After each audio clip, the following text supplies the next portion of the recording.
आज चैतन्य महाप्रभु का आविर्भाव दिवस है, तो भक्त लोग ये भी प्रश्न कर सकते हैं कि महाप्रभु के बारे में चर्चा क्यों नहीं कर रहे हैं। देखिए, केवल यह कहना कि मैं गौरांग महाप्रभु का हूँ और गौरांग महाप्रभु मेरे हैं, यह पर्याप्त नहीं है। अपितु गौरांग महाप्रभु की शिक्षा को पालन करने वाला व्यक्ति ही वाकई गौरांग महाप्रभु का अनुयायी है। और गौरांग महाप्रभु के सीधे साक्षात शिष्य कौन हैं? श्रील रूप गोस्वामी। श्री चैतन्य मनोभीष्टम स्थापितम येन भूतले। तो किस चीज़ की आकांक्षा अपने अनुयायियों से महाप्रभु कर रहे हैं, वह रूप गोस्वामी जी जानते हैं, वो उनके हृदय को जानते हैं। तो उनकी शिक्षाएं श्रीमन चैतन्य महाप्रभु की शिक्षाओं से भिन्न नहीं हैं। इसीलिए हम सब लोगों को रूपानुग वैष्णव कहा जाता है, रूप गोस्वामी जी का अनुगत। ये तो बात बोल रहे हैं, मतलब अगर इनका पालन करेंगे तो श्रीमन चैतन्य महाप्रभु निश्चित रूप से हमसे संतुष्ट होंगे। ये गिफ्ट हम उनके आविर्भाव दिवस पे महाप्रभु को दे सकते हैं। मैं समझता हूँ कि सभी भक्त लोग अनुभव कर रहे होंगे कि उपदेशामृत के ग्रंथ को पढ़ने से हमें बहुत भक्ति में लाभ मिल रहा है। हम सभी को लाभ मिल रहा है, हम सब लोग साथ में पढ़ रहे हैं। तो ठीक है, हम लोग अत्याहार के बारे में बात कर रहे थे, तो यहाँ पे बात प्रपात कह रहे हैं, यहाँ से शुरू करते हैं। अत्यधिक बात थीम ये थी कि अत्यधिक व्यक्ति अगर खाने के लिए नहीं सोच रहा है या सोच रहा है और अत्यधिक इकट्ठा कर रहा है, तो उसको प्रयास भी करना पड़ेगा।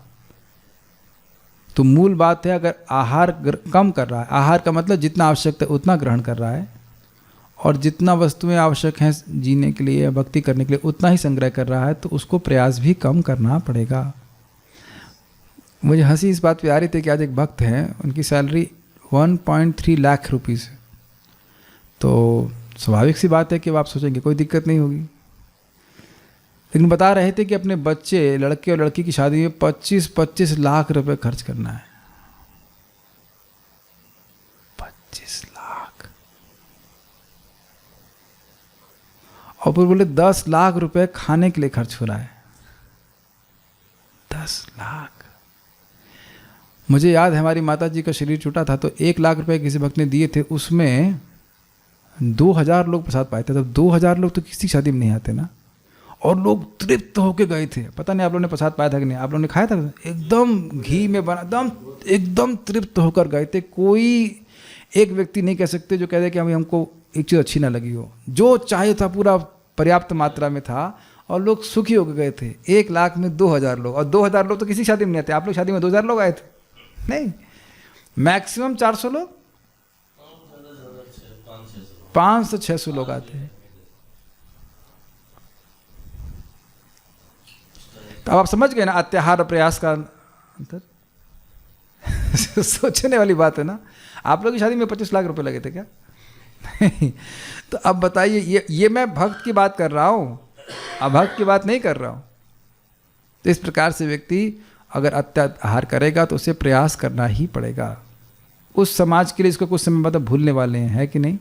जो भी हमारी उम्र है उससे 1 साल पहले चले जाइए। मान लो मेरी इस शरीर की उम्र है 40 साल, तो 45 साल जो पहले घटना हुई थी उसके बारे में चिंता नहीं कर रहा हूँ ना, मैं कर सकता हूँ। कुछ लोग इस आश्रम में आकर के या स्थान में आकर के मुझे बोल रहे हैं आपके बारे में कुछ ये लोग कह रहे हैं। हमने कहा मुझे तो कोई दिक्कत नहीं हो रही, आप आकर के दिक्कत करवा रहे हैं। मुझे तो दिक्कत तब होगी जब मैं सुनूंगा। मैं सुनूंगा ही नहीं तो लोग मेरे बारे में क्या कह रहे हैं उससे मुझे कुछ दुख होगा।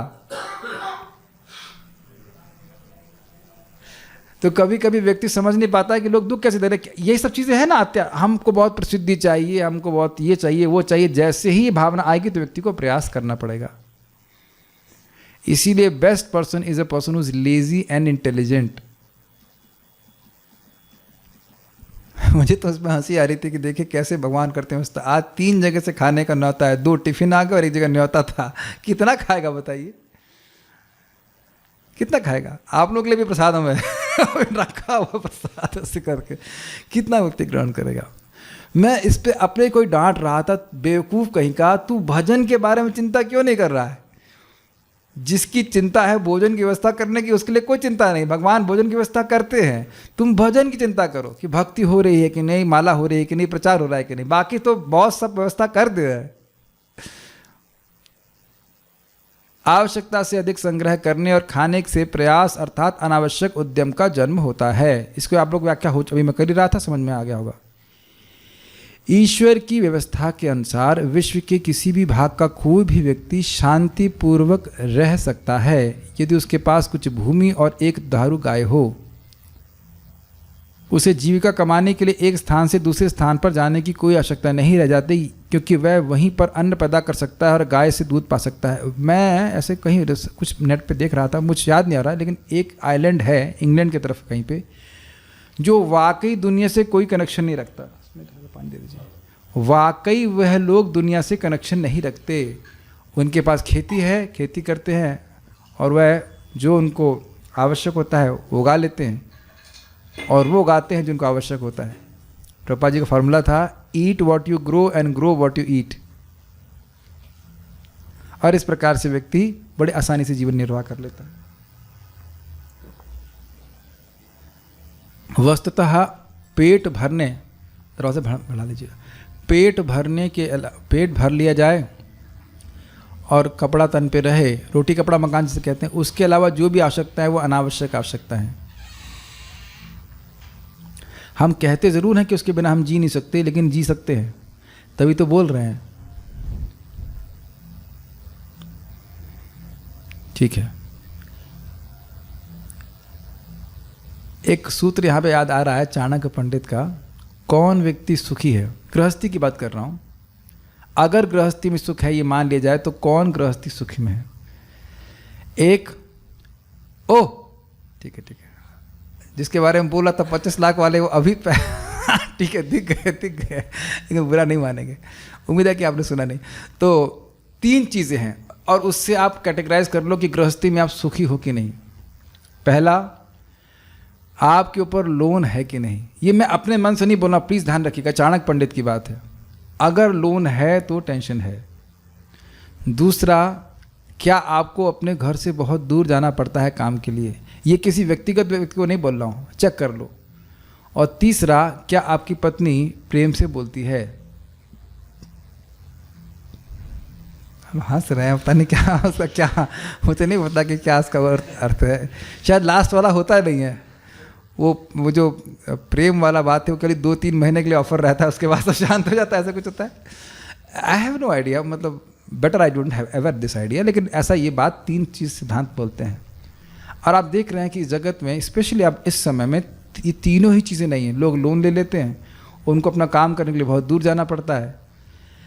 3 घंटा तो मतलब मैंने सुना है कि पुणे से बॉम्बे जाते हैं काम करने के लिए, और बॉम्बे से फिर पुणे आते हैं। आई मीन बचेगा फिर क्या समय उसके पास। और 2 घंटा तो ट्रैवल करना तो आजकल सामान्य बात है, नहीं 2-1.5 घंटा, 100 किलोमीटर दूर जाना। यहाँ तक मैंने सुना है कि भक्त हैं वृंदावन से उनकी पत्नी जाती हैं दिल्ली काम करने के लिए।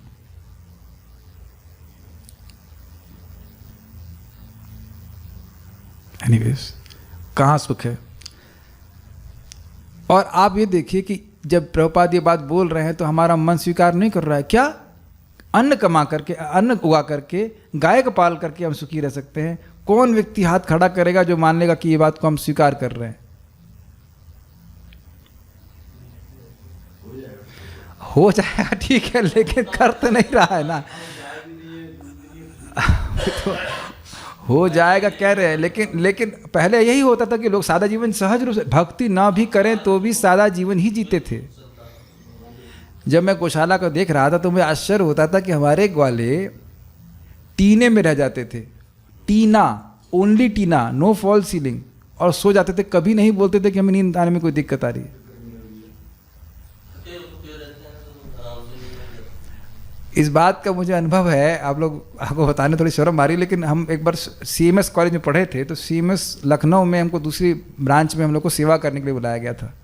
कुछ सेमिनार कुछ हो रहा था, उसमें हम स्टूडेंट्स लोगों को बुलाया गया सेवा करने के लिए। इतना कोई क्या कहते हैं, कूलीगिरी करने की आदत तो है नहीं। अब सबका सामान लेकर चढ़ाओ, ये करो वो करो, खाने के लिए 2 टाइम किसी तरह मिल रहा था। रात में इतना थक जाते थे कि जूता भी नहीं उतार पा रहे थे।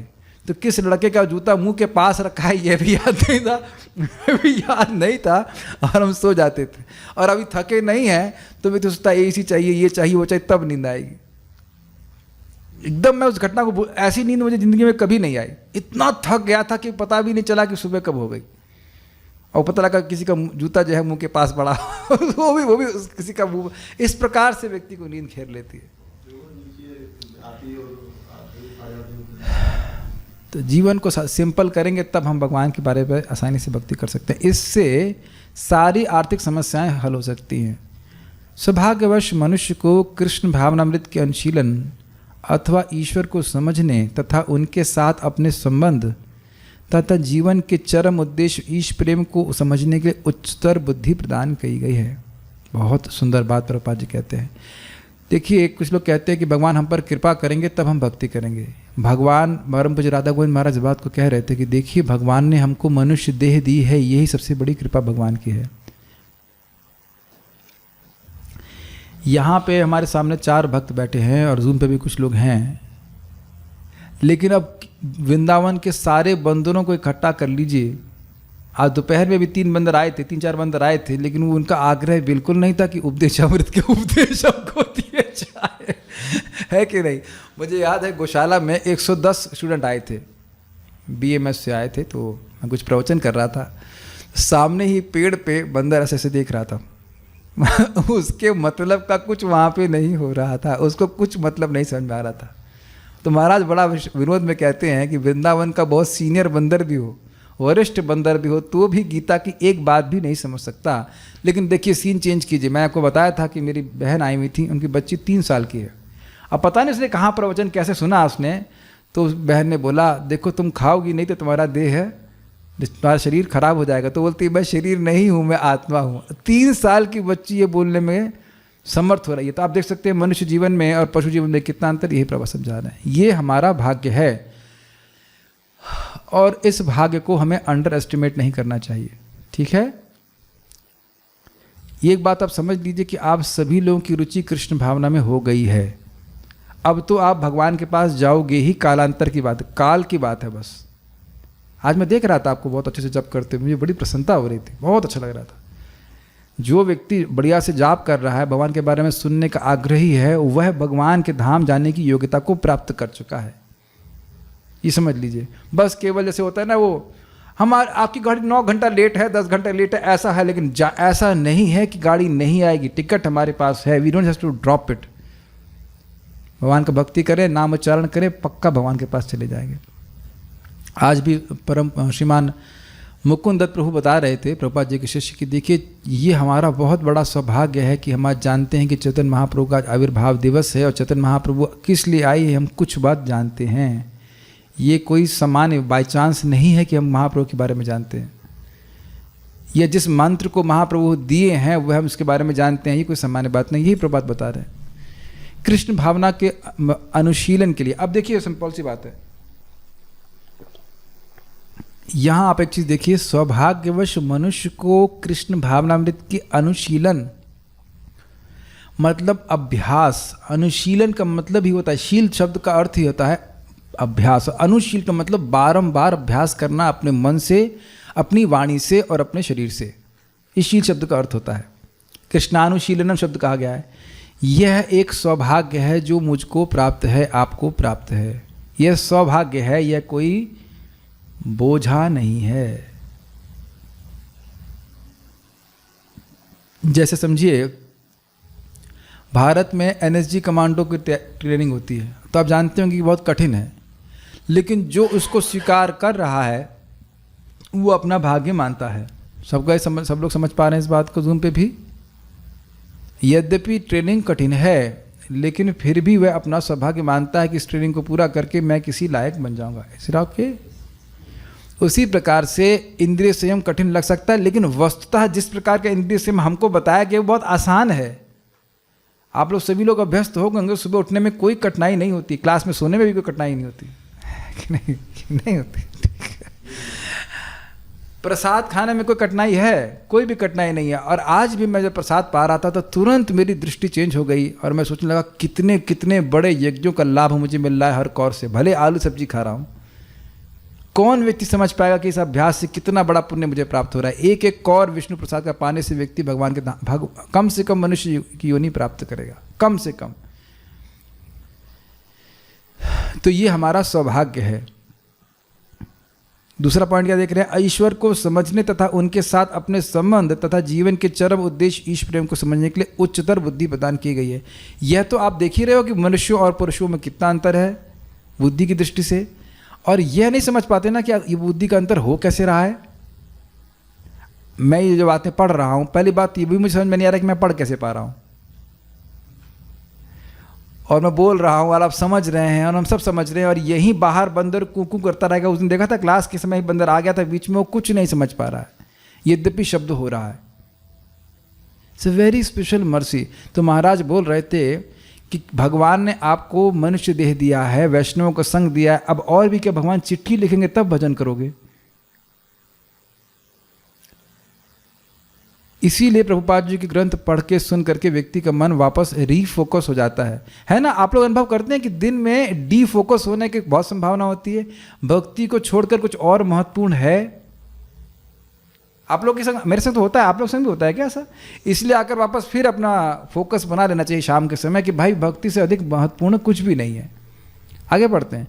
दुर्भाग्यवश तथाकथित सभ्य मनुष्य ईश्वर की अनुभूति की परवाह न करते हुए अपनी आवश्यकता से अधिक प्राप्त करने तथा केवल जीव को तुष्ट करने के लिए भोजन प्राप्ति के लिए बुद्धि का प्रयोग करता है।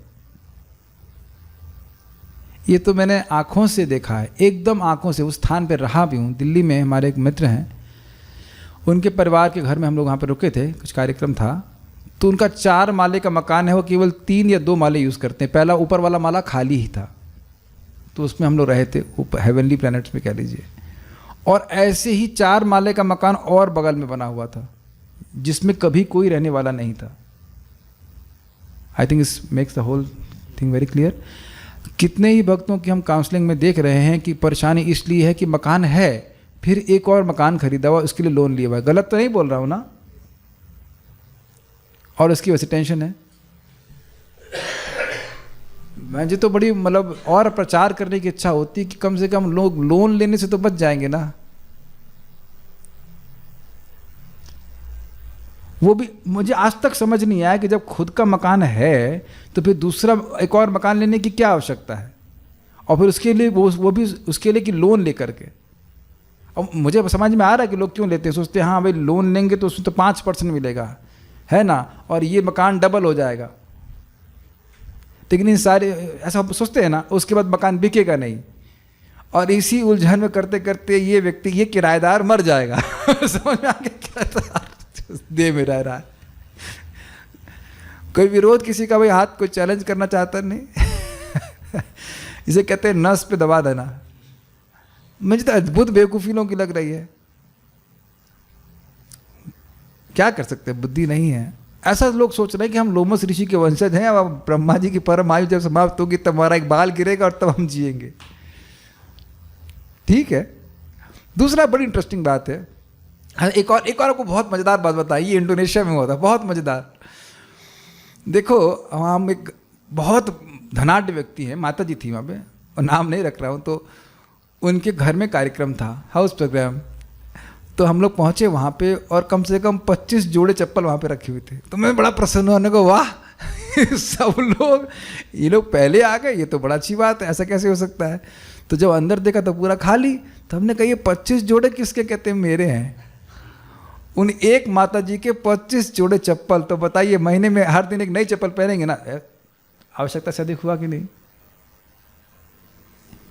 मैंने आज तक जीवन में कभी ऐसा देखा नहीं। आपने किसी को देखा है 25 जोड़े चप्पल?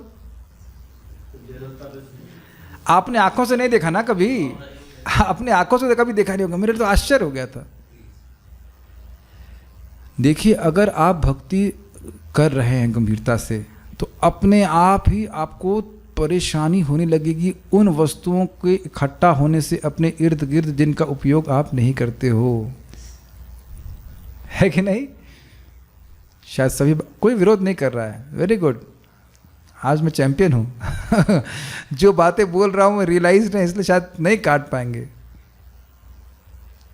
नेक्स्ट, केवल जीव को तुष्टि करने के लिए, भोजन प्राप्ति के लिए बुद्धि का प्रयोग करता है। इसका क्या अर्थ है? देखिए, ऐसा नहीं है कि भक्त लोग सुस्वादु प्रसाद नहीं ग्रहण कर सकते हैं, लेकिन अब सुबह से शाम तक यही विचार करते रहना कि अब क्या मिलेगा, क्या खाने को मिलेगा, आज क्या खाऊंगा, कल सुबह क्या खाऊंगा, यह बहुत बुद्धिमानी की बात नहीं है। ईश्वर की व्यवस्था के अनुसार सारे संसार में मनुष्यों के लिए दूध तथा अन्न के उत्पादन हेतु पर्याप्त गुंजाइश है, लेकिन तथाकथित बुद्धिमान मनुष्य अपनी उच्चतर बुद्धि को भगवत भावना के अनुशीलन में न प्रयुक्त करके अपनी बुद्धि का दुरुपयोग अनेक अनावश्यक तथा अनिश्चित वस्तुओं के उत्पादन में करता है।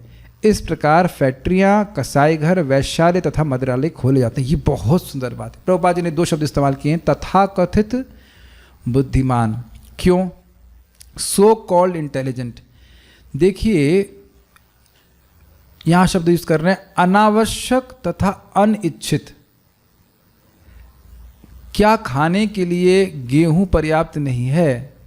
बिल्कुल पर्याप्त है, लोग सुख बहुत स्ट्रांग रह सकते हैं।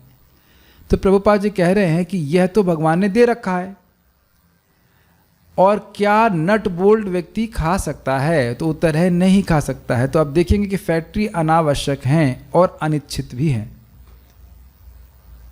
मैं अपनी आंखों से बोल सकता हूँ, आंखों से देखा हुआ है। मेरी फैक्ट्री वहाँ पोस्टिंग थी, NTPC का भूल गया, भागलपुर के पास में। तो वो स्थान जब हम लोग ट्रेन से जा रहे थे तो रास्ते में इतने सारे सुंदर सुंदर खेत थे बिहार में, और वहाँ पे मैं बात कर रहा हूँ 2007 की, तो मैंने आँखों से देखा कि बैल से ही खेती हो रही थी और बड़ा सुंदर लग रहा था, बहुत सुंदर। बिहार की भूमि अभी भी मैं समझता हूँ बहुत उपजाऊ है, बहुत उपजाऊ है। तो वहाँ बताया गया कि इस फैक्ट्री को स्थापित करने के लिए या पावर प्लांट को स्थापित करने की जरूरत नहीं थी, और वो वहाँ के इंजीनियर्स ने बताया, मैं कोई निंदा नहीं कर रहा हूँ, इंजीनियर्स ने स्वयं बताया कि ये स्थान आवश्यक, ये स्थान अनुकूल नहीं है बिजली घर बनाने के लिए। लेकिन अब किसी मंत्री ने, जो भी रहा मंत्री, उसने प्रॉमिस कर दिया था, तो ज़बरदस्ती बनाया गया। इससे इंजीनियर्स को भी दिक्कत हो रही है और खेती करने वालों को भी दिक्कत हो रही है। आप विचार करो कि जब मान लो 20 साल पहले, 25 साल पहले जब भी बना हो, हम नहीं जान रहे कब बना है, लेकिन उससे पहले क्या वहाँ के किसान उस स्थान पर नहीं रह रहे थे? क्या खा पी करके जी नहीं रहे थे, जो प्रभुपाद बोल रहे हैं? और जब ये बन गया तो उन्हीं को बिजली भी प्राप्त नहीं है। ये मैं आप लोगों को अब थ्योरी नहीं बोल रहा हूं, मैं उस बिजली घर के बाहर जाकर सब्जी खरीदता था, देखता तो वहाँ पे अंधकार है। हमने कहा ये क्या है? ये समझ रहे मेरी बात?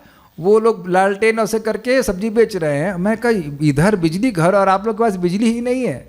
कहते हैं यही लीला है। हम लोग से सब खेत खरीद दिए गए, बोला क्या नौकरी देंगे, नौकरी भी नहीं प्राप्त हुई, और जो भी प्राप्त हुई तो उस खराब फैक्ट्री में कार्य करने से लाभ क्या हुआ? एकदम दिखाई पड़ता है कि मनुष्य जीवन को व्यर्थ करने के लिए, ये सब कलयुग का प्रभाव है। कसाई घर, देखिए ये कसाई घर सामान्य नहीं बोल रहे हैं। प्रभुपाद जी बताते हैं यांत्रिक कसाई घर, जिसमें हजारों हजारों गाय काटी जा रही हैं। इन सब को बनाने के लिए क्या बुद्धि का उपयोग नहीं होता है? ये जो पावर प्लांट्स हैं, ये बड़े बड़े फैक्ट्रियाँ हैं, क्या उनका उपयोग नहीं हो रहा है? तो क्या वही बुद्धि का उपयोग, क्या उतनी बुद्धि का उपयोग, उस तरह से बुद्धि का उपयोग भगवान को प्राप्त करने के लिए हो रहा है? तो उत्तर है नहीं। और आप देखो हमारे आसपास ये बंदर हैं, गाय हैं, सब कुछ है, वह तो कोई पावर प्लांट का उपयोग नहीं कर रहे हैं, वो जी रहे कि नहीं जी रहे। और फिर आगे वैश्यालय मदिरालय के बारे में कुछ कहना नहीं चाहता मैं।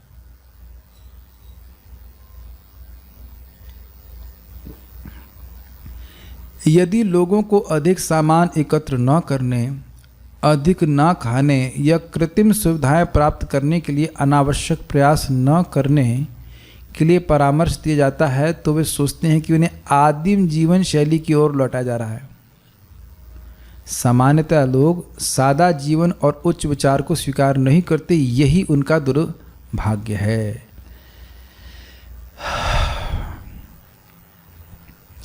प्रभुपाद जी इस बात को कहते हैं, इस संबंध पे कहते हैं कि देखिए लोग इसको आदिम जीवन शैली कहते हैं, और आजकल जो अनाचार चल रहा है, दुराचार चल रहा है, वह क्या बहुत सभ्य जीवन है, जहाँ स्त्रियां और पुरुष साथ में रह करके शराब पी रहे हैं, ये क्या सभ्य जीवन है?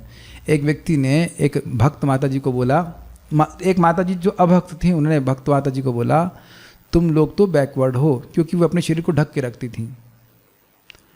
तो माता जी को दिक्कत हुई, वो बाद में पूछ रही थी प्रभु जी हमको ऐसे बोल रहे, तो हमने कहा हाँ, मान लो आप एक खाई के मतलब पता ना ऐसे रोड बनी रहती है और इधर खाई है, तो अच्छा है ना कि हम बैकवर्ड रहें इसे कि डाउनवर्ड चले जाएं। तो हमने कहा आप उनको बोलिएगा कि हम लोग बैकवर्ड हैं लेकिन अपवर्ड हैं, भगवान की तरफ जा रहे हैं, और आप फॉरवर्ड हैं लेकिन आप डाउनवर्ड हैं आप पशु योनि को जा रहे हैं। स्पष्ट है। बारंबार यह प्रभुपाद जी ग्रंथ सुन करके हमको इस बात पे दृढ़ रहना है कि हम लोग सही रास्ते पे हैं।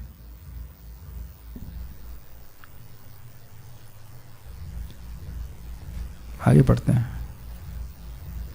मनुष्य जीवन ईश्वर साक्षात्कार के लिए मिला है और मनुष्य को उच्चतर बुद्धि इसी प्रयोजन के लिए प्रदान की गई है।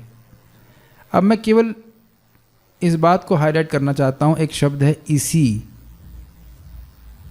This is pretty difficult pill to digest. जो लोग भी इस प्रवचन को भी सुनेंगे तो कहेंगे क्या केवल ईश्वर साक्षात्कार के लिए मिला है? ये प्रभुपाद जी अपने मन से नहीं बोल रहे हैं। कामस्य नेन्द्रिय प्रीति लाभो जीवित यावता जीवस्त तत्व जिज्ञासा न यश्च इह कर्म भी। कामस्य न इंद्रिय प्रीति लाभो जीवित यावता।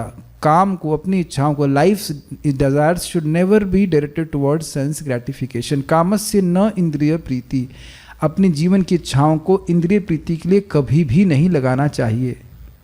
तो जिएंगे कैसे? खाएंगे नहीं क्या, पिएंगे नहीं, कपड़े नहीं पहने, तो कहते हैं लाभो जीवेत यावता, जिससे जीवन धारण हो जाए उतना ग्रहण करना चाहिए।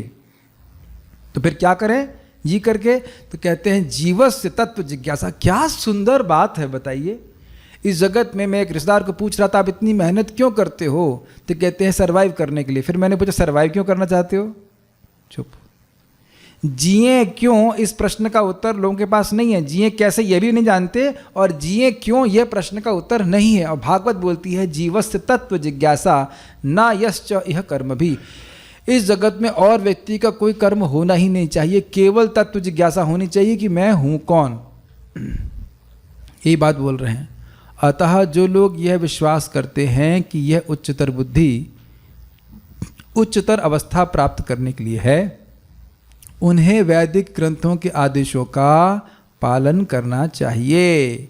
उच्चतर अधिकारियों से ऐसे आदेश ग्रहण करके मनुष्य पूर्ण ज्ञान प्राप्त कर सकता है और जीवन को सार्थक बना सकता है। बहुत सुंदर बात बोल रहे हैं। कितना बात देखिए सुंदर है। ये देखिए, अतः जो लोग यह विश्वास करते हैं कि यह उच्चतर बुद्धि उच्चतर अवस्था प्राप्त करने के लिए है, उन्हें वैदिक ग्रंथों का आदेशों का पालन करना चाहिए। कितना सुंदर लाइन है। जिसको ये विश्वास हुआ, समझ में आया कि भाई मनुष्य जीवन आध्यात्मिक प्रगति के लिए है, और ये बात आसान नहीं है स्वीकार करना लोगों के लिए। नमाम दुष्कृतनो मूढ़ा प्रपद्यन्ते निराधमा। जो दुष्कृतिवान हैं, जो पापी लोग हैं, वह इस बात को स्वीकार नहीं करते। आप लोगों ने अगर किसी को प्रचार करके देखा होगा तो बात आपकी खारिज कर देगा। क्या जरूरत है आध्यात्मिक प्रगति करने की? सब लोग इस प्रकार से महसूस करते ही होंगे कि आपके आसपास के लोग इसमें बिल्कुल भी इंटरेस्टेड नहीं हैं। जब करने की क्या जरूरत है? अच्छा कर्म करना चाहिए। pretty much summarize this point। अब समझने वाली बात यह है कि अगर मुझको समझ में आ रहा है तो मुझे वैदिक ग्रंथों के आदेशों को पालन करना चाहिए। एक बार बोलिए हरे कृष्ण मंत्र। हरे कृष्णा कृष्ण कृष्ण हरे हरे, हरे राम राम राम हरे हरे। अब कुछ हुआ आप लोगों की? कुछ फीलिंग आ रही है? कुछ फीलिंग आना चालू हो गई आपको? एक ही मंत्र में फीलिंग आना चालू हो गई? तो आप देखिए कुछ हुआ नहीं। ऐसा लग रहा है कि कुछ नहीं हुआ है, लेकिन वैदिक शास्त्र आदेश क्या बोलते हैं? अब इसके बराबर कुछ हो नहीं सकता है। गोकोटि दानम ग्रहणे खगस्या प्रयाग गंगोदक कल्पवास यज्ञायुतम मेरु सुवर्ण दानम गोविंद कीर्तिर्न समम शतांश। श्लोक तो आपने कई बार सुना होगा, लेकिन याद कहाँ रहता है? करोड़ों करोड़ों गायों को दान देने का किस समय? सूर्य ग्रहण के समय। और प्रयाग में ब्रह्मा जी के 12 घंटे तक निवास करने, वो भी गंगा जी के तट पे, जो पुण्य मिलता है। और यज्ञों में मेरू पर्वत के समान स्वर्ण दान करने के जो पुण्य है ब्राह्मणों को, वह भी हरे कृष्णा बोलने के 100वें अंश के बराबर भी नहीं है। लेकिन दिखता कुछ भी नहीं। फिर से एक बार ट्राई किया जाए, हरे कृष्णा कृष्णा कृष्णा हरे हरे, हरे राम राम राम हरे हरे। कोई आप लोग ट्रिक बताएं कि लोगों की श्रद्धा इसमें, इस श्लोक में जागृत कर दी जाए, फिर मुझे कुछ प्रीचिंग नहीं करनी पड़ेगी, कोई शास्त्र नहीं पढ़ाना पड़ेगा, अगर इतनी सी बात भी लोगों को समझ में आ जाए तो। और फिर कभी नहीं कहेगा कि मेरे को देह में दर्द हो रहा था इसलिए हम जप नहीं करेंगे। Very interesting. आप सोचिए, जरा तोलिए कि कितनी श्रद्धा है नाम के ऊपर। महाराज इसी बात को बोल रहे थे कि इतना छोटी सी चीज़ लगती है कि इसमें श्रद्धा आने में व्यक्ति को बहुत समय लगता है। इतनी सी चीज़ से भगवान की प्राप्ति हो जाएगी। Think about it. यानी कि जो लोग जैसे यहाँ पे उपस्थित हैं, सुन रहे हैं, या मान लो यूट्यूब पे सुन रहे हैं, या आप लोग सुन रहे हैं, तो आप लोग छटे हुए लोग हैं जिनके अंदर क्या बात है, जो आप लोग विश्वास करते हो कि इस उच्चतर मनुष्य बुद्धि का प्रयोग उच्चतर अवस्था प्राप्त करने के लिए, या तो देवलोक प्राप्त करने के लिए, या और उच्चतर लोग, या फिर भगवान के पास जाने के लिए। तो देखिए, इन तीनों ही बातों को स्वीकार करने के लिए श्रद्धा चाहिए कि नहीं, बताइए। अब इस पर मैं कुछ कहना चाहता हूँ। देखिए, श्रद्धा ऐसा नहीं कि केवल आध्यात्मिक क्षेत्र में है, हर व्यक्ति श्रद्धा रखा हुआ है। हर व्यक्ति श्रद्धा रखा हुआ है कि हम नौकरी कर रहे हैं तो हमें सैलरी मिलेगी, शादी कर रहे हैं तो पत्नी सुख देगी, या बच्चे जो होंगे वो लंगड़े नहीं पैदा होंगे। यस, संभावना है ना कि लूला लंगड़ा पैदा हो जाए, उसको पालते हुए पूरा जीवन बिता दें, तो श्रद्धा है तब तो व्यक्ति संतान उत्पन्न कर रहा है। असंभावना नहीं है कि ऐसा उल्टा रिजल्ट मिल जाएगा। अब स्वर्ग है,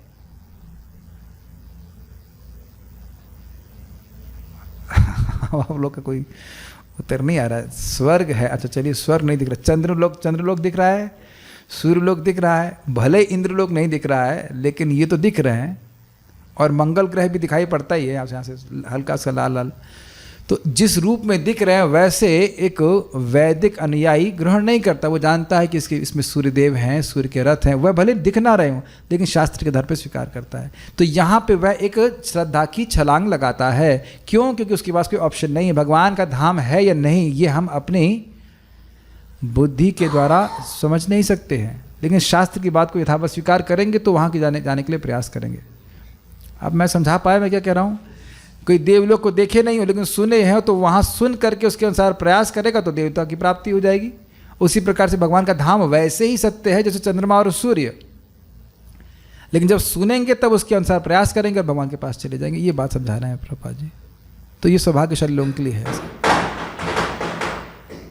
उच्चतर अधिकारियों से ऐसे आदेश ग्रहण करके मनुष्य पूर्ण ज्ञान प्राप्त कर सकता है और जीवन को सार्थक बना सकता है। प्रभुपाद जी, आज ही इस बात को मैं प्रभुपाद जी के प्रवचन में सुन रहा था। बात बहुत सिंपल है कि देखिए, इस्कॉन के भक्तों का, कृष्ण भावनामृत आंदोलन के भक्तों का ये कर्तव्य है कि वैदिक ज्ञान को प्रसारित करें और इसके द्वारा लोगों का जीवन सब्लाइम, दिव्य, ट्रांसेंडेंटल बन जाएगा, सार्थक बनेगा। जैसा कि भगवान गीता में कहते हैं, मोघम पार्थ जी स जीवती। जो व्यक्ति अर्थेंद्रिया रामो मोघम पार्थ स जीवती, जो व्यक्ति केवल इंद्रिय तृप्ति में अपना जीवन बिताया उसने अपना जीवन व्यर्थ किया। यहाँ ध्यान देना होगा कि जब भगवान की सेवा करते हैं तब भी हमारी इंद्रियां तुष्ट होती हैं, लेकिन भगवान से अलग नहीं। और इसी बात को भागवतम में नारद जी कहते हैं, तन आयु तन मनोवचः नृणाम ये न ही विश्वात्मा सेव्यते हरिरीश्वर। उस व्यक्ति का तज्जन्मतानि कर्माणि तद आयुस् तद मनोवचः नृणाम ये न ही विश्वात्मा सेव्यते हरिरीश्वर। तज्जन्म, उस व्यक्ति का जन्म, तद आयु, उसकी पूरी आयु, तज्जन्मतानि कर्माणि तद आयुष तन मनोवचः, उसके कर्म, उसकी आयु, उसका मन और उसके वचन सिद्ध हैं, सार्थक हैं। निर्णाम, उस व्यक्ति के, मनुष्य के, ये ना, जिनके द्वारा, ये ना सेव्यते हरिरीश्वर, जिसके द्वारा हरि जो ईश्वर है उनकी सेवा करता है। अर्थात हमारा जीवन सार्थक तभी है, हम अपने अर्थ को प्राप्त करने में आगे तभी बढ़े हैं जब हम कृष्ण की सेवा करते हैं। अदरवाइज हम जो भी कार्य कर रहे हैं अपने मन से, अपने वचन से, अपने आयु से, हम वेस्ट कर रहे हैं समय। ये अभी नहीं समझ में आता है, मरते समय अधिक समझ में आएगा। आप लोग का अनुभव है कभी एग्ज़ाम देते समय जब एग्ज़ाम सर पे आ गया तब ये अनुभूति होती है कि मैंने अपना समय 3 महीने वेस्ट किए? कितने लोगों को हुआ ऐसा अनुभव कभी? Can you raise your hands? 1 2 3, yes. Oh, Ratnesh Prabhu also, okay, that's good. बाकी लोग अच्छा लगा था, पढ़ाई में अच्छे थे। तो क्या हम इसी प्रकार का रिपोर्ट कार्ड अपने मृत्यु के समय भी जागृत करना चाहते हैं? जागृत नहीं, आप प्राप्त करना चाहते हैं। और इस बात की अनुभूति तो भक्तों को अभी से भी होने लगी होगी कि भक्ति में आने से पहले जो भी कार्य किए उन्होंने टाइम बर्बाद किया। Think about it. Shrimad Bhagavatam 1.2.9 में श्री शुत गोस्वामी उचित मानव धर्म का वर्णन इस प्रकार करते हैं। बहुत सुंदर श्लोक है। आप श्रीमद् भागवतम सुनना चाहते थे, आ गया। श्रील प्रभुपाद जी, हमने सुना है इस श्लोक को श्रीमद् भागवतम का सबसे महत्वपूर्ण श्लोक कहते हैं। सार तो नहीं कहते, लेकिन सबसे महत्वपूर्ण श्लोक कहते हैं। आप में से कौन संस्कृत बोल लेता है? आप लोग बोल लेते हैं संस्कृत? नहीं बोल पाते, चलिए कोई बात नहीं। धर्मस्य हि आपवर्गस्य नार्थोऽर्थायोपकल्पते नार्थस्य धर्मैकान्तस्य कामो लाभाय हि स्मृतः। धर्मस्य ही अपवर्गस्य, धर्म का अनुशीलन अपवर्ग के लिए ही करना चाहिए। अपवर्ग, अपवर्ग से शब्द से आया है। अपवर्ग मतलब जो पवर्ग नहीं है। धर्मस्य ही दिख रहा है आप लोगों को, ही मतलब अवधारणा, निश्चितता के लिए। धर्म का अनुशीलन व्यक्ति को अपवर्ग की प्राप्ति के लिए ही करना चाहिए। न अर्थ अर्थाय उपकल्पते। धर्म करने से व्यक्ति को अर्थ की प्राप्ति होती है। इस पे आचार्यों ने प्रश्न उठाया, अरे धर्म का तो प्रसिद्ध उद्देश्य है अर्थ की प्राप्ति। धर्म करते हैं तो अर्थ मिलता है, अर्थ करते हैं तो काम मिलता है, अर्थ होता है, धन होता है तो व्यक्ति को काम मिलता है, इच्छाएं पूर्ति होती हैं। और फिर व्यक्ति धर्म करता है, फिर अर्थ मिलता है, फिर काम मिलता है। तो कहते हैं नहीं, भागवत कह रही है धर्म को कभी भी अर्थ प्राप्ति के लिए करना नहीं चाहिए। अर्थ तो अपने आप प्राप्त होता है। जैसे आम का पेड़ लगाते हैं फल खाने के लिए, तो छाया तो अपने आप मिल जाती है। Got it? धर्म का उपयोग धर्म संपादित इसलिए नहीं करना चाहिए कि धन प्राप्त हो। ये बहुत महत्वपूर्ण है, क्योंकि नाम जप और भागवत भी व्यक्ति धन कमाने के लिए कर सकता है। तो किस लिए धर्म करना चाहिए? क्या शिक्षा प्राप्त हो रही है? अपवर्गस्य, अपवर्ग के लिए ही करना चाहिए। तो पवर्ग आप जानते हैं, प फ ब भ म, याद है इसके बारे में? प मतलब परिश्रम, ये जगत का वर्णन कर रहा है। फ मतलब इतना परिश्रम कि मुख से फेन आ जाए। प फ ब मृत्यु का भय, प फ भ नहीं भय, प फ भ म मतलब मृत्यु, और प फ ब मतलब व्यर्थ, और म प फ ब भ म। तो प मतलब परिश्रम, परिश्रम के कारण आया फेन। प फ ब मतलब व्यर्थ, और व्यर्थ का फेन आया। उसके बाद उससे कोई फायदा नहीं हुआ। उसके बाद भय, किस चीज़ का? मृत्यु का। ये है इस जगत का नियम। और अपवर्ग मतलब जहाँ इस प्रकार का परिश्रम नहीं है, जहाँ फेन नहीं आता, जहाँ पे व्यर्थ जीवन नहीं है, जहाँ पे मृत्यु नहीं है, जहाँ कोई भय नहीं है, भगवान का धाम। ठीक है, इसीलिए अपवर्ग को मोक्ष कहा जाता है। तो धर्म का उद्देश्य मोक्ष प्राप्ति है। इसलिए प्रभुपाद कहते हैं सारे धर्म निश्चित रूप से चरम मुक्ति के लिए लिए ही हैं। जीव को क्रमशः इस जगत से मोक्ष प्रदान कर दिया जाए। और धर्म करने से जो अर्थ मिलता है, तो कहते हैं नार्थस्य धर्मैकान्तस्य कामो लाभाहि स्मृतः। जो धर्म करने से अर्थ मिल रहा है उसको भी काम यानी इंद्रिय तृप्ति के लिए नहीं स्वीकार करना चाहिए। जिससे जितने से हमारा शरीर चल जाए उतना ग्रहण करना चाहिए, बाकी धन को फिर धर्म करने में ही लगाना चाहिए। सारे धर्म निश्चित रूप से चरम मुक्ति के लिए हैं, उनका उपयोग कभी भी भौतिक लाभ के लिए नहीं करना चाहिए। साथ ही जो परम धर्म के पालन में लगा हो अर्थात भक्ति कर रहा हो, उसे भौतिक लाभ का उपयोग इंद्रिय तृप्ति के लिए कभी नहीं करना चाहिए। देखिए, ये एक स्वाभाविक प्रवृत्ति है। जब व्यक्ति भक्ति करता है, कालांतर में उसको भौतिक सुख सुविधाएं प्राप्त होने लगती हैं, और मन की यह प्रवृत्ति ही होती है कि वह सब जो भोग है उसको जस्टिफाई कर देता है। जस्टिफाई समझ रहे हैं? ये तो सही है ना, इसमें दिक्कत क्या है? हाँ, इतना तो चलता है, यस, इतना तो चलता है। इस आप लोग देखिए, मुझे अच्छा लग रहा है कि आप लोग मेरी बात से रिलेट कर पा रहे हैं, क्योंकि ये मन की चाल है जो आप अनुभव करते हैं। आवश्यकता बढ़ाएंगे तो हम यही सोचेंगे कि हम इसके बिना नहीं रह सकते, है कि नहीं? तो इसीलिए बोल रहे हैं, उसे भौतिक लाभ का उपयोग इंद्रिय तृप्ति के लिए कभी नहीं करना चाहिए। वो जो धन आए उसको वापस धर्म में लगाना चाहिए, और धर्म करना चाहिए मोक्ष प्राप्ति के लिए। ठीक है, ओके। मानव सभ्यता का प्रथम चरण है शास्त्रों के आदेशानुसार धर्म का आचरण। मनुष्य की उच्चतर बुद्धि को मूलभूत धर्म समझाने के लिए प्रशिक्षित करना चाहिए। मानव समाज में अनेक इत्यादि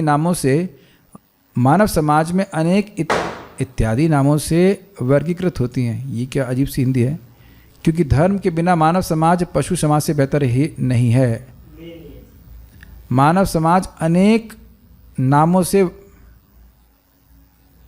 ठीक से एडिटिंग नहीं करी गई। देखिए, बात इतना यहाँ पे बस जो समझ में आ रहा है वो ये है कि मानव समाज का वर्गीकरण अनेक नामों से किया गया, ब्राह्मण, क्षत्रिय, वैश्य, शूद्र इत्यादि, ये बात बोला जा रहा है। क्योंकि धर्म के बिना मानव समाज पशु समाज से बेहतर नहीं, इस बात को आप लोग जानते ही हो। आहार निद्रा भय मैथुनम च सामान्य में तद पशु भी नराणाम धर्मो हि तेषाम अधिको विशेषो धर्मेण ही ना पशु भी समाना। आहार निद्रा भय मैथुन ये समान बात है इंसान और जानवर में, और धर्म ही एक विशेष बात है जिसके द्वारा इंसान अलग रहता है मनुष्य पशुओं से। जैसा कि ऊपर कहा गया है, धर्मस्य ही अपवर्गस्य नार्थो अर्थायुपकल्पते। धर्म तो उत्थान के लिए है, रोटी पाने के लिए नहीं। बड़ी सुंदर बात देखिए, प्रभुपाद नस दबा रहे हैं, बिल्कुल इसे कहना चाहिए। प्रभुपाद जी, एक धर्म है जिसमें लोग कहते हैं, O God give us our daily bread. लेकिन भक्त भगवान भगवदगीता में कहते हैं, give me daily some bread पत्रम पुष्पम फलम तो यम यो में भक्त्या प्रयच्छति तदहम भक्ति उपहर्तम अश्नामी प्रयतात्मना। ये है भक्ति, है ना?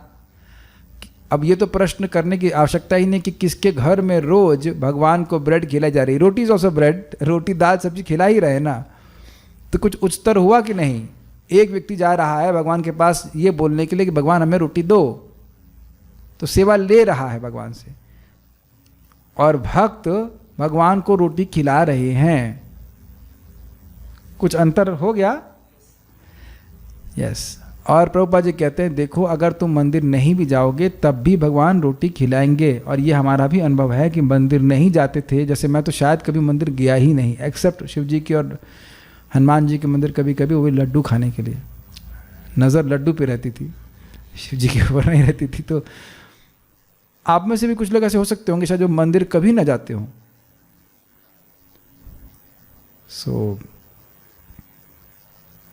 रोटी पाने के लिए मंदिर नहीं जाने की जरूरत नहीं है। वैसे प्रभुपाद कहते हैं ये भी अच्छी बात है, कम से कम भगवान के पास जा रहे हैं, लेकिन रोटी तो ऐसे ही मिलेगी। बुद्धिमान व्यक्ति सोचता है कि भगवान ने रोटी दी है, अब मैं भगवान की सेवा कैसे करूं, अधिक से अधिक सेवा कैसे करूं। याद आ रहा है हम लोग पढ़ चुके हैं, श्रेष्ठतम भगवान की सेवा मैं कैसे कर सकूं। ये प्रेम का लक्षण है। कभी कभी मानव समाज तथाकथित धर्म की पद्धति का निर्माण कर लेता है जिसका उद्देश्य भौतिक उत्थान होता है, लेकिन यह वास्तविक धर्म के उद्देश्य से बहुत दूर है। बहुत सुंदर है, इसे कहते हैं प्रॉस्पेरिटी थियोलॉजी। आप धर्म करोगे और इससे हमारी भौतिक स्थिति सुधर जाएगी। मैया मुरादे पूरी कर दो, हलवा बांटूंगी। मैं समझ में आ गया। तो मैया की सेवा इसीलिए हो रही है कि हमारी मुरादें पूरी हो जाएं। प्रॉस्पेरिटी, धन संपद घर आवे, कष्ट मिटे तन का, समझ गए। लेकिन यहाँ प्रार्थना नहीं हो रही है कि व्यक्ति इस जगत से मोक्ष प्राप्त कर ले। मैं सच्ची घटना बता रहा हूँ। झांसी में एक गांव में कार्यक्रम कर रहा था, जैसे यहाँ बैठा हूँ, जस्ट पीछे एक छोटा सा मंदिर था दुर्गा देवी का। तो उन्हें को मतलब नहीं था, मेरा प्रवचन चल रहा है और प्रवचन के बीच में उनका घंटा बजना शुरू हो गया, तो मैं क्लास नहीं दे पाया, चुप हो गया। और मैं सुन रहा था कि उनकी आरती क्या हो रही है। अरे आरती के एक लाइन में भी ऐसा नहीं है कि हमें वैकुंठ की प्राप्ति करा दीजिए, इस जगत में रहें, इस जेल में ही रहें और कुछ बेहतर हो जाए। इसीलिए भक्तों का संगत अत्यंत रेयर है। अपने आसपास लोगों को देखिएगा, कोई भी व्यक्ति मोक्ष में इंटरेस्टेड नहीं है। अग्रीड? आज कोई विरोध नहीं कर रहा है, क्या बात है? कोई विरोध कहीं से नहीं आ रहा है। इसीलिए भक्तों के दोषों को नहीं देखना चाहिए। जेन्युइनली जो व्यक्ति मोक्ष में इंटरेस्टेड है उसमें और दुर्गुण हो सकते हैं, लेकिन अस्ति ही एक महान गुणा कि वह मुक्त संग होना चाहता है बाय चैंटिंग हरे कृष्णा कृष्ण कृष्ण हरे हरे, हरे राम राम राम हरे हरे। जो नाम उच्चारण कर रहा है वो मुक्त संग हो ही जाएगा। मुक्त संग नहीं होता तो अब हम लोग इस समय गीता भागवत क्यों पढ़ रहे होते, उपदेश अमृत क्यों पढ़ रहे होते? उसी संग के कारण, उसी अटैचमेंट में फंसे रहते। पता है, मैं अपनी आँखों के सामने भक्तों की फिक्सिडनेस को देख रहा हूँ। एक शर्मा जी हैं सामने में दिख रहे हैं, और उनकी शादी हो गई है, लेकिन इसका मतलब यह नहीं कि वह गीता भागवत को नहीं सुन रहे हैं। ये मुझसे देखकर हमको बहुत प्रसन्नता होती है। भाई, इस जीवन में जो भी आवश्यकता, जो भी ट्रांसफॉर्मेशन से वो हो रहे हैं, लेकिन भगवत गीता सुनना है या ग्रंथ भगवान प्रभुपाद जी की बात सुननी है, इससे मति नहीं हट रही है। This is very very nice. गृहस्थी में जाकर भी ऐसा व्यक्ति उस तरह से मोह में नहीं पड़ सकता है जिस प्रकार से सामान्य लोग पढ़ेंगे। बस ये ध्यान रखिए कि छोड़ना नहीं है। आप समझने का प्रयास कीजिए, ये प्रभुपाद जी के जो शब्द है ना, ये एकदम बम की तरह है। बारूद समझते ना, बारूद में अग्नि मार दीजिए तो फूंक देगा बिल्कुल ऐसे करके। ये समान शब्द नहीं है, ये एक शुद्ध भक्त भगवान के पार्षद के शब्द हैं, श्लोक हैं, शब्द हैं। ये सुनने मात्र से हम लोग पवित्र हो जा रहे हैं, चाहे किसी भी अवस्था में व्यक्ति हो, किसी भी अवस्था में व्यक्ति हो। ये बहुत अद्भुत ग्रंथ है प्रभुपाद जी का। Please don't underestimate it. रोज खाते हुए आई, जैसे अभी मैं आपको उदाहरण दूं कि 4 बजे, अभी हम ईमानदारी की बात कर रहे हैं, हमसे फास्टिंग वास्टिंग होती नहीं, तो रेस्ट किया। 4 बजे एक व्यक्ति ने फ़ोन किया, तो मुझसे उससे फ़ोन पे बात करने की भी क्षमता नहीं थी, इतना थकान लग रही थी। तो 4:15 पे भगवान ने कहा कि बच्चा से फास्टिंग होगी नहीं, तुरंत प्रसाद आ गया। प्रसाद पाने के बाद मैं कुछ बोल पा रहा हूँ। मैं सब बात क्यों बोला? कुछ कारण लेके बोल रहा था मैं, बात थोड़ा डिफ्लेक्ट कर गई। यानी हमें कुछ कारण से बोल रहा था मैं। एनीवेज भूल गया मैं क्या बात, क्यों बोल रहा था, ये बात मैं सोच के कुछ बोल रहा था। एनीवेज, हमारा शरीर की जो आवश्यकता है वो पूरा करते रहे व्यक्ति, काम करता है, लेकिन हाँ ये बात बोल रहा था, इस बात पे बोल रहा था कि प्रसाद पाकर मैंने पुष्टि का अनुभव किया, उससे पहले कमजोरी का अनुभव कर रहा था, इसलिए बात बोली। समझ में आ गया आपको? तो आप देखेंगे कि जब हम प्रभुपाद जी ग्रंथ नहीं पढ़ते हैं तो उसी प्रकार से हमारी श्रद्धा की कमजोरी का अनुभव करते हैं, तो अब भक्ति को उस तरह से उत्साह से क्रियान्वित नहीं कर पाते, इसलिए बात बोल रहा था। लेकिन आप देखेंगे, आप रोज शाम को बस कुछ मत करिए, 1 घंटा के हम लोग पढ़ लेते हैं। प्रचार के लिए नहीं कर रहे हैं, हम अपने को बचाने के लिए कर रहे हैं। चाचा अपना प्राण बचा, अपने प्राण बचाने के लिए प्रभुपाद जी की बात को सुनते हैं और कल तक के लिए पुष्ट हो जाते हैं। ऐसे करते करते पूरा जीवन बीत गया, अब भगवान के पास पहुंच जाओगे। Does it make sense to all the devotees? कुछ नहीं करना है जगत में और ज़्यादा हमको। रोज खाने के लिए व्यवस्था हो जाएगी, भगवान के ठाकुर जी की व्यवस्था है इस प्रकार से। और उसके बाद आप रोज प्रभुपाद जी ग्रंथ शाम को थोड़ा सा पढ़ लीजिए और सुबह जप कर लीजिए, अपराध नहीं कीजिए, भगवान के पास पहुंच जाएंगे। चाहे कहीं से भी हो, वहीं से आपका एयरपोर्ट तैयार है। मैं सब बातें क्यों बोल रहा था? क्योंकि भगवान प्रभुपाद जी की बातों को सुन करके ही व्यक्ति इस प्रकार से मोक्ष पे अपनी दृष्टि को फिक्स कर सकता है, ये बात बोल रहा था। और नहीं तो लोग धर्म केवल इसीलिए करते हैं ताकि इस जेल में हम कुछ समय के लिए और अच्छी प्रकार से रह सकें। थोड़ा और पढ़ते हैं। धर्म ईश्वर के नियमों का बोध कराता है, क्योंकि इन नियमों को सही ढंग से संपन्न करने पर मनुष्य भव बंधन से छूटने की दिशा में अग्रसर होता है। देखिए, धर्म का मतलब ही है नियम। धर्मस्तु साक्षात भगवत प्रणीतम, और यह नियम भगवान के द्वारा प्रणीत, भगवान के द्वारा दिए जाते हैं। अपने मन से व्यक्ति धर्म का निर्णय नहीं कर सकता है। ये स्पष्ट समझ पा रहे हैं? ऐसा आप नहीं कह सकते कि भाई जो जिसके मन में आए वो करे, चाहे मुर्गा काटे, चाहे वो गेहूँ उगाए, वो सब बराबर है, ऐसा कुछ नहीं है। यह ऐसा बात आप नहीं कह सकते हो। कह जरूर सकते हो, लेकिन उस तरह से क्रियान्वित नहीं किया जाएगा। उसको धर्म को जानने वाले धर्मराज हैं और वह भगवान की संहिता के अनुसार, भगवान की आज्ञा के अनुसार चलते हैं, और इस कारण से वो धर्म का संपादन करते हैं। और अगर धर्म संपादन धर्म को क्रियान्वित करते हैं, अगर कोई व्यक्ति धर्म को नहीं करता है तो उसको पनिशमेंट मिलता है, और धर्म को करता है तो उसको लाभ मिलता है। जैसे हम लोग गाड़ी चलाते हैं, नियमों का पालन करते हैं, गाड़ी खूब चलाइए, आगे बढ़ जाइए, लेकिन नियमों को भंग करेंगे तो वही सरकार दंड देती है।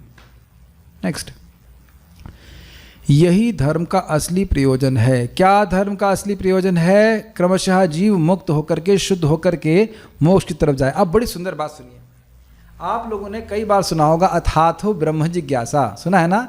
मैं अब मैं ब्रह्म जिज्ञासा करूंगा। लेकिन देखिए, जब तक हृदय में कलमश बना रहेगा व्यक्ति ब्रह्म जिज्ञासा नहीं कर सकता है। इसलिए अथातो धर्म जिज्ञासा, सबसे पहले व्यक्ति अपने धर्म को समझे कि वो धर्म क्या है। जब वह धर्म करने से, धर्म संपादित करने से शुद्ध होगा, तब वह वास्तविक रूप से ब्रह्म जिज्ञासा कर पाएगा कि मैं हूँ कौन। अन्यथा वह सुन करके भी उसके लिए कोई मतलब नहीं रहेगा कि मैं हूँ कौन। ये बहुत डीप बात है, इसको बोल के हम यहीं पे रुक जाएंगे। बस आप थोड़ा समझने का प्रयास कीजिए। कितना भी व्यक्ति सुन ले कि मैं हूँ कौन, मैं हूँ कौन, मैं हूँ कौन, ये बताइए कोई व्यक्ति हाथ खड़ा करे कि सुबह से आज शाम हो गई, किसने एक बार भी सोचा कि वो है कौन? Any hands to be raised? 2 लोग हैं तो अच्छी बात है अगर आप सोच रहे हैं। नहीं तो पूरा दिन बीत जाता है और हम इसी भूले में भुलावे में पड़े रहते हैं कि हम हैं कौन। इसीलिए आवश्यक है कि व्यक्ति धर्म का संपादन करके शुद्ध हो, और जब शुद्ध होगा तो धीरे धीरे उसकी वो समझ पाएगा कि नहीं, मैं ये देह नहीं हूँ और देह से परे एक व्यक्ति हूँ। और फिर व्यक्ति पूछेगा मैं हूँ कौन। तो आपने सीखा आज धर्म का उद्देश्य क्या है? भगवान की ओर लेके जाए, मोक्ष की तरफ लेके जाए। केवल भोग प्राप्ति करने का उद्देश्य धर्म का नहीं है। एक लास्ट लाइन और पढ़नी पड़ेगी। दुर्भाग्यवश लोग अत्याहार के वशीभूत होकर धर्म को भौतिक संपन्नता के लिए स्वीकार करते हैं, लेकिन असली धर्म लोगों को कृष्ण भावनामृत का अनुशीलन कराते हुए जीवन की कम से कम आवश्यकताओं से तुष्ट होना सिखाता है। भले ही हमें आर्थिक विकास की आवश्यकता हो, असली धर्म तो भौतिक अस्तित्व बनाए रखने के लिए कम से कम आवश्यकताओं को प्रदान करने मात्र की अनुमति देता है। जीवस्त तत्व जिज्ञासा, जीवन का असली उद्देश्य परम सत्य के विषय में जिज्ञासा करना है। उसके बारे में हम कल चर्चा करेंगे। बहुत सारी बातें हैं। अगर कोई कह रहा है कि भागवत नहीं पढ़ा रहा हूँ तो गलत बात है। भागवत के श्लोक सामने आ गए, भागवत के सबसे महत्वपूर्ण श्लोक। कोई प्रश्न किसी भक्त का तो देख सकता हूँ? ओके, कोई प्रश्न नहीं है। So will stop here. Srila Prabhupada की जय, श्रील रूप गोस्वामी प्रभुपाद की जय, उपदेशामृत ग्रंथ की जय, निताई गौर प्रेमानंदे।